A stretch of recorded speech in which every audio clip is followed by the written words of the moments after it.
Hello and welcome to my 322 League Start guide for Self-Chill Explosive Trap Trickster. Explosive Trap's a skill you pick up at level 2 right off the beach and can scale all the way into insta-phasing Uber bosses. It's a build I love to play. This is my 4th league in a row starting it and 4th in a row using a Sunblast. It's an S tier bossing build, and if you're curious what sorts of things you can do with this build, check out my 321 videos, which pretty much all still apply. Now, this isn't a build for everyone. Most importantly, it's a focused speed bossing build, and it's a trapper. And if you don't like traps, then you might not like this build. The mapping style is like other trap builds. You pitch traps at mobs and move on while they die, and it means you'll need a loot filter that you trust when mapping, and you'll either need to pattern your movements around this or plan on warping backwards to pick up your drops. This guide will give you what you need to transition into self-chill, which provides a truckload of action speed, and self-chill coupled with lightning warp, which is new to my guide this patch, which rivals a Mageblood in terms of raw speed and ability to reach a boss quickly. The more bossing laps you can turn around, the more profit you make. Early League in particular, the profits are high. The faster you can do things like invitation laps, feared, carry service, and if you're not into bossing, this build's also a pretty good harvest, expedition, Einhar, essence farmer, anything that would benefit from high single target AoE. First and most importantly, let's talk about how the build feels to play. So if you have played a trapper before, you'll know what it feels like to throw a trap. So you put a trap on the ground, it takes about half a second to arm, and then it's active. And if something walks over it, it's going to go off. If you're wearing a Sunblast, instead of 1 trap, you get 3, which is fantastic, and it triples our damage. However, the mobs can no longer trigger the traps, and instead what it does is reduces the trap duration down from 4 seconds to something based on the roll on the Sunblast itself. So the top line there is reduced trap duration, and it goes from 75 to 50. Now, 75% reduced trap duration and max roll would mean that your traps are going to go off at 1 second, and a min roll is going to take 2 seconds. So you want, I wouldn't take anything lower than 62% if I can help it. Now, it also feels a bit different to play. So instead of sort of pitching the traps at the mobs and trying to hit them with them, or maybe guessing where they're going to be, instead you sort of paint the ground with this AoE, and anything that's hanging out in that AoE is going to get absolutely nuked. Now, when you're trying to lay a consistent AoE for something that's delayed, what helps a lot is to sort of hop back and forth. So this is not intuitive probably, but it helps a ton because the AI is pretty dumb. You'll see they just sort of chase me around.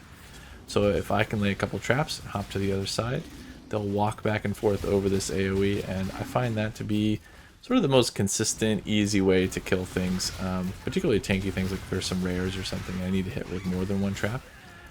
Going back and forth is super helpful.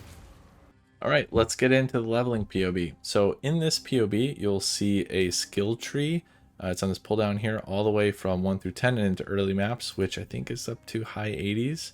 Yep, high 80s. And there are a couple quick things I want to touch on here. So first off, in Act 1, so in 321, they nerf leveling pretty significantly by 1, removing the vendor craft for wands, 2, removing Arcane Surge's spell damage, which you used to be able to get right away, and then 3, they removed an explosion from explosive trap at level 1, not at level 20 or 21, only in the beginning parts of the gem. So that in mind, I left some notes in here. I still personally like leveling with explosive trap. It might take like a minute or 2 longer than the meta of using Stormblast Mine and Orb of Storms. You can still do that in Act 1. That's totally fine. Just make sure that when you get to Act 2, you switch to a fire trap and explosive trap setup. For the most part, fire trap is so much damage that it will carry you through pretty much the entire campaign on a 3-link. In fact, I just ran the campaign to retest all this stuff, and I finished the entire campaign pretty comfortably with about 10 deaths and on a 3-link and a level 4 wand. The only thing that was on that level 4 wand was a benchcraft flat that I did here in Act 3. So there are notes in here. Use them. They're helpful unless you're already a leveling expert, in which case do whatever feels comfortable. One thing I'll say is in Act 3, you're going to want to, in the Solaris Temple level 2, go in the Eternal Lab and grab the crafting recipe. It's a massive DPS boost. It's basically the replacement for the Vendor Scepter recipe that used to exist. Do this, and it will make the rest of the campaign feel amazing. One recommendation that's changed since the previous guide, and you know what, somebody mentioned this to me and I didn't get a chance to try it out, so credit to that person for mentioning this to me, but first Ascendency should probably be one step ahead. In fact, it definitely should be one step ahead. This is an extra 8% action speed, and movement speed early in acts feels really good. It helps your trap throwing speed, and it's just the right first one. Now when you get to transitioning into self chill later in the game, you're going to want to spec out of this because self chill bricks one step ahead. It doesn't the base doesn't actually help you because you're going to be well above the base, and you'll spec into something like Heartstopper or maybe Swift Killer for more damage. I put some notes down here. Real quick, let's cover gearing and how to choose some of this stuff. So this is basically out of campaign. You're going to start looking for T1 bases. So Void Scepter is great.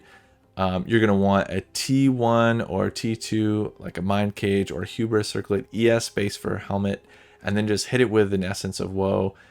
It doesn't have to be the highest tier one. Just get yourself a good ES base. Now, the reason you want a lot of ES is because on the tree, you're going to carry Ghost Dance and Escape Artist, and both of those work really well together to keep you alive. And the reason for that is if you read Escape Artist, it says +5 evasion rating per 1 maximum energy shield on your helmet. So the higher the ES you get on your helmet, the more evasion you're going to get. Same thing with your body armor. So you want a maximum evasion body armor. Now, Kintsugi, I think, was like 10C on Leaguestart last league. Now, 10C might sound like a lot as soon as you're exiting campaign. So get a T1 evasion base. It doesn't have to be this, and just acquire this later. This is a really nice quality of life, but it's definitely not necessary. You can also use any other high evasion base unique. And the uniques are special in that they tend to have absolutely enormous evasion numbers. So Cosprey's Will, 2k evasion. Queen of the Forest. Now those are going to be sought after by bow builds, but you could get a Shadow Stitch. Those are also very nice, and they come 6-linked. So there's a lot of options in the unique department, and uniques are more likely to be corrupted. You're going to want like +2 AoE or +2 Trapper Mind Gems if you can find it. All of the rest of this stuff is super basic. I basically hit them with a Essence of Woe to give them extra energy shield to build up my ES pool, and their life and res rear gear as soon as you can get it. So last league I recommended getting a Skin of the Lords with Call to Arms so you could use Enduring Cry, but GGG decided to absolutely tank the drop rate for those. So these were incredibly expensive, particularly at league start, for the colors you'd want and any sort of reasonable notable. So here are some alternatives. Kintsugi is, in my opinion, the best one, just because of the additional evasion and the 35% less damage taken, particularly early. That is very, very strong. Shadow Stitch is also amazing. You get this from the sacrifice altars in the temple, and it comes 6-linked. You can recolor it using tainted chromatics, and it always has implicits, so you can find them with +1 level of socketed gems. You can find them with +2 to AoE, +2 to Trapper Mine. This is actually the one I used at Leaguestart in 321, and I think I paid 3 divine for it. Cosprey's Will is super, super common and incredibly strong offensively. So this is another high evasion base, 2290, which is incredibly high for an evasion base. This is common enough that you should be able to find increased socketed AoE gems or increased socketed Trapper Mine gems, or +1 to socketed gems. All three of those will be helpful to give you levels on your explosive trap. This Queen of the Forest is another good choice, very high evasion rating. However, these are pretty sought after by bow builds early in the league, so the odds of this being cheaper than any of these other options is pretty slim. And then by some miracle, maybe Breach has, I don't know, maybe they reverted the Breach. Maybe you could find one of these, but I wouldn't prioritize it. I would go for one of these. Now, the next question might be, okay, well, Sunblast might be expensive on Leaguestart. I'm sure, I think I paid 25C for mine last league, and that's also a lot when you're exiting campaign. But you can use any belt, just look for a high ES belt, and then benchcraft trap throwing speed on it. Without the Sunblast, you want as much trap throwing speed as you can get. With a Sunblast, you want almost no trap throwing speed, or it'll start overthrowing your traps, and I'll talk about that a little bit later. The next thing that might be expensive is an alternating scepter, and this is like for people who are exiting campaign in like 5 or 6 hours. Alternating scepters are generally around, but they're going to also probably cost 20 or 30 C, maybe slightly more depending. Alternating scepter is important because it provides Secrets of Suffering as an implicit, which grants you brittle, which gets you crit capped. So this is a very important piece of the build, and necessary once we do cold conversion for half of the fizz damage that we're doing. Now, you also don't necessarily need an alternating scepter, but it's a lot of extra damage and will help you get crit capped. So for example, we take this off and we lose about a quarter of our crit chance. So both of these scepters have been vendor recipeed, so this is basically a pick up off the ground, scour, and then trade it in with 40% quality gems for fizz. I left some instructions there, you can see in the red text. Both of these are just +1 gems and then benched increased critical strike chance. Once you have a Sunblast, you are going to want increased critical strike chance and not trap throwing speed. Let me explain why. One of the important things about getting into late maps is crit capping. So when you're in this crit version of the build, it's important to get to 100% crit chance or your damage is going to feel absolutely awful. Now we do that a bunch of different ways. One of them is one of our 5-link setup is going to be increased critical strikes. Another is we allocate some of these nodes over here like assassination and this whole crit wheel here. We're going to also importantly take 50% increased effect of non-damaging ailments you deal with critical strikes. This will give us an extra bit of brittle, which is very helpful. And let's see what else we got. We have the boot enchant. So if you're not doing self-chill, this boot enchant is the best one in the game for trappers because you personally never count as having crit recently. It's always the trap. So this is a permanent 120% crit chance. It's the best boot enchant in the game, in my opinion, especially for trappers. Both of our scepters are going to have crafted critical strike chance for spells, and I think that might be everything. Now, typically as a trapper, you want as much trap throwing speed as you could possibly get. So I have rebenched trap throwing speed on both of these scepters, and I'm going to show you what happens when you're using a Sunblast. So Sunblast, since it triples our traps, means it's very easy to hit the trap cap. Now, if I am putting out as many traps as I can, I actually go all the way down to 0 DPS. I am doing no damage right now, even though I'm absolutely slamming the trap skill. Now, the reason for that is if you look up here in the upper left-hand corner, there is a box with a trap, like so that's the picture for explosive trap, and then it has a number. Now, that number 22 has to do with this mastery, so can have up to 5 additional traps placed at a time, and this guy, Saboteur, and 2 additional traps placed at a time.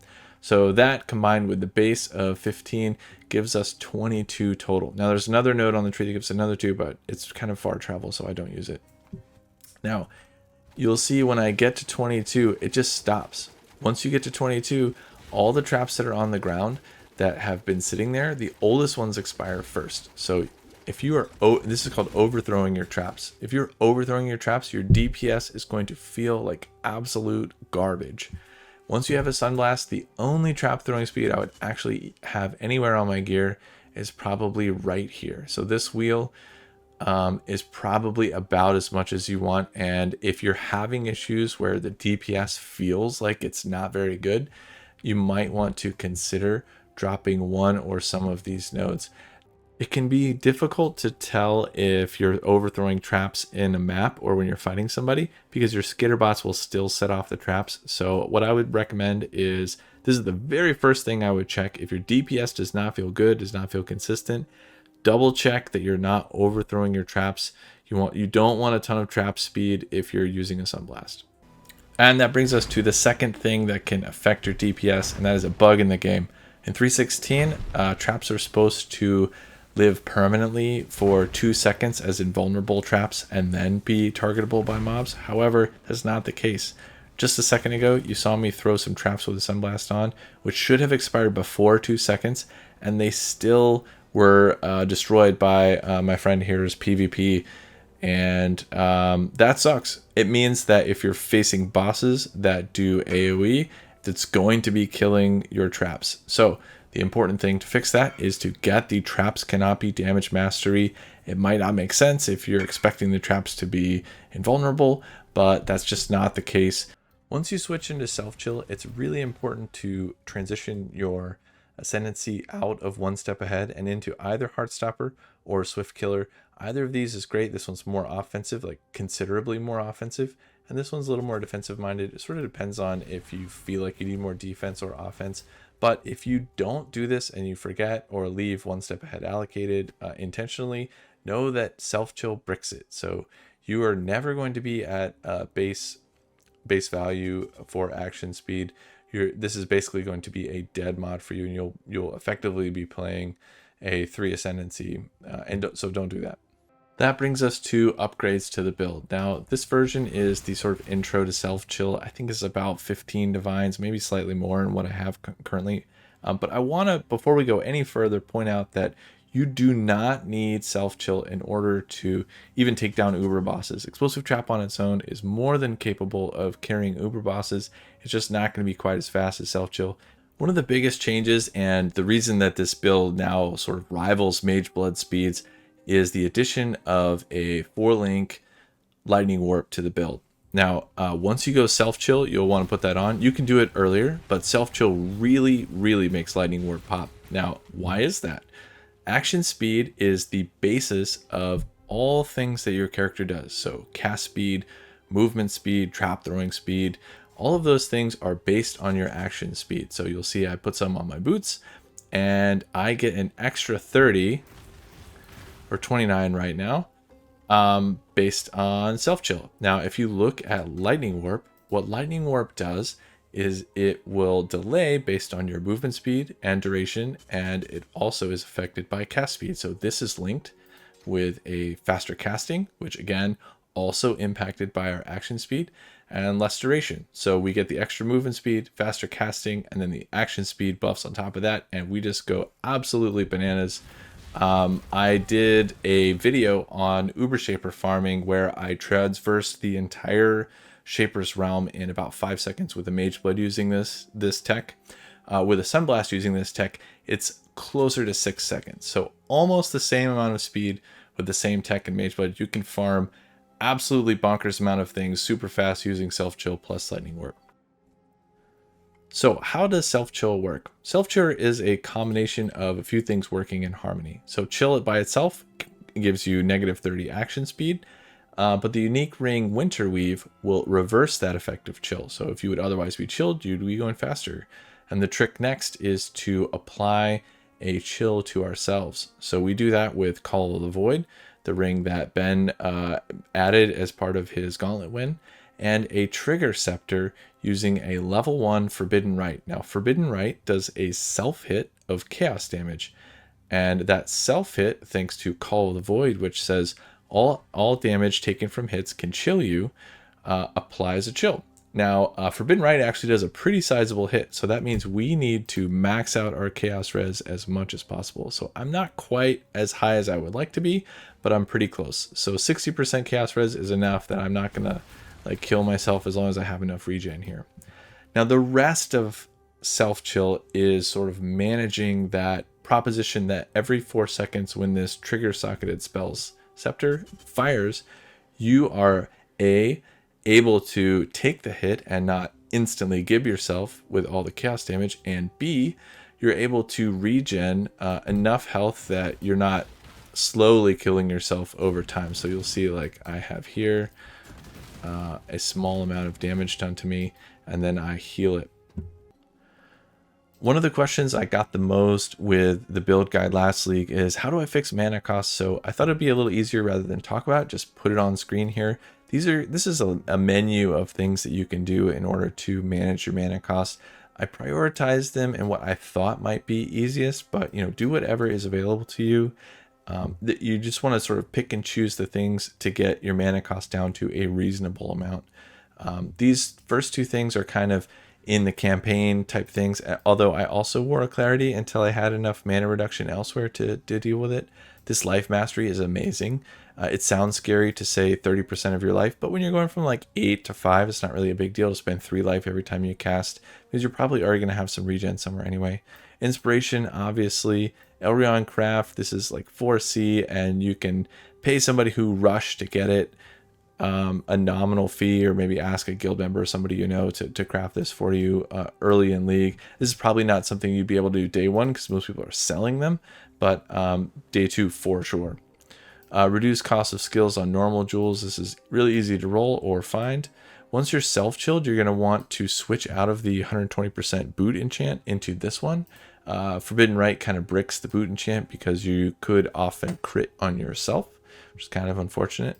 You get Annoying Dreamer on your amulet. That also works just fine. You can get a Divergent Inspiration, although these are somewhat expensive. Anomalous Trap in Mind is usually quite a bit cheaper. And then these are sort of later game things. Watcher's Eyes aren't going to be available on Leaguestart. It's going to be a little while for those. The next thing I'd like to cover is something I'm going to call optional extra damage. So this is also somewhat confusing, but hopefully it'll make sense at the end. So I have this weird flask, right? This is all, you're probably not going to be able to get this craft if you're rushing through campaign. So do this sometime later. But a sulfur flask with 25% reduced mana cost makes this Divine Blessing setup work. So in my boots, I have Divine Blessing, Haste, Inspiration, and Zealotry. Now, Zealotry plus this sulfur flask combined is an additional 50% damage on top of what I already do. Let me demonstrate real quick. So if we look at what we got in PoB here, you'll see that if we tick the flask on, we go up to 30.47 million pinnacle DPS. Now that's pretty good. Let's turn it off, and we're down to 19.7. Now this is more than enough damage than you would ever need to do any sort of mapping content, or probably even like lower level bosses like some of the Conquerors and Elder Guardians or whatever. But I use this because this is a bossing build to it's like 4 links and a flask to get an extra 50% damage, which to me feels very worth it. Now, the downside of this is that it is situational. I only use this for the most part when I am stepping into a big boss fight, and almost never else. Like, I'll never hit this in a map. Downside is that it's 2 button presses. So when I'm preloading my traps on a boss, I will hit the flask and then I'll hit Zealotry. And then for 10 seconds, I'll have Zealotry. And then for 7.5 seconds, I'll also have that sulfur flask. You do not have to do this.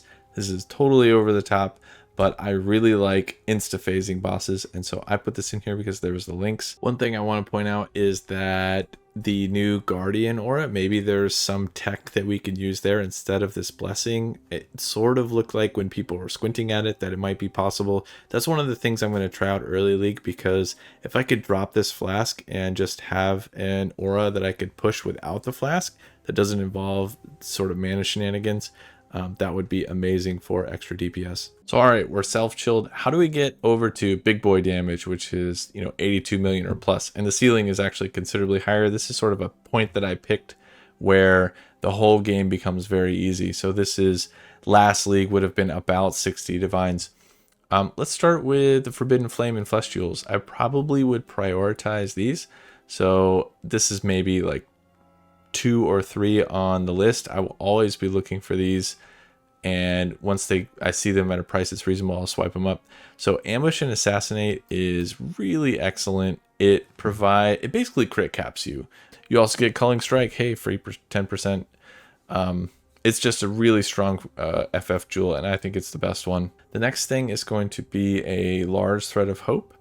That allows me to grab Mark the Prey and some of these other nodes without actually traveling to them.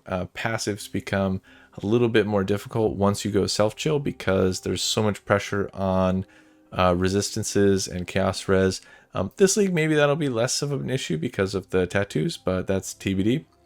The next thing is an Impossible Escape. So there are 2 that are viable. The first one is Glancing Blows, and that gives you access to this wheel, and this wheel provides I think 15% total reduction in the cost of skills, which is very, very nice.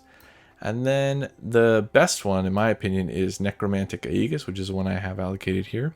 It gives me Dreamer, another reduction cost here, and Ash, Frost, and Storm. Now, Ash, Frost, and Storm is super strong because it also gives you increased effect of non-damaging elements, which again furthers your brittle, which again falls into more crit. The next upgrade in the big boy POB is a better Lethal Pride. This is but you can find these with double damage on many of the nodes. They're super worth getting because double damage is great. I also upgraded the amulet. So there's a crafting guide on my channel. I'll link it below. You can use to create an amulet like this. It's just a fracture base. And then there's some steps. It's something like 6-ish divines to do this. Sort of depends on the cost of the harvest juice. And then the biggest DPS upgrades to get us to this number is a pair of crafted sceptres instead of the sort of random sceptres we were wearing before. Both of these I have very detailed crafting guides for. They each cost me about 12 divine to make. Probably looks intimidating to see all of the stuff on here, but it's actually not that bad to craft, even though these will sell on trade for quite a bit. One final parting thought is that we lost a bunch of power with Crucible, but the new league is going to, it looks like, is provided it's not crazy expensive, provide us an extra 2 levels to our gem. And that is because Explosive Trap, this is a Divergent Explosive Trap, but the regular one is also a Dex and an Int gem. So we should be able to get both Dex and Int as 2 extra levels. And that's about 20% extra DPS, which is pretty considerable amount. So that's all I had. There is a ton of other things about this build. Not a lot has changed, so you can definitely go check out the videos from 321. They, for the most part, still apply, except for the things in this video, specifically Lightning Warp, which is not going to be any of the old ones. If you have any questions, feel free to shoot them over. I'll do my best to answer them, and I'm really looking forward to 322, and I hope you have a great league start. Take care.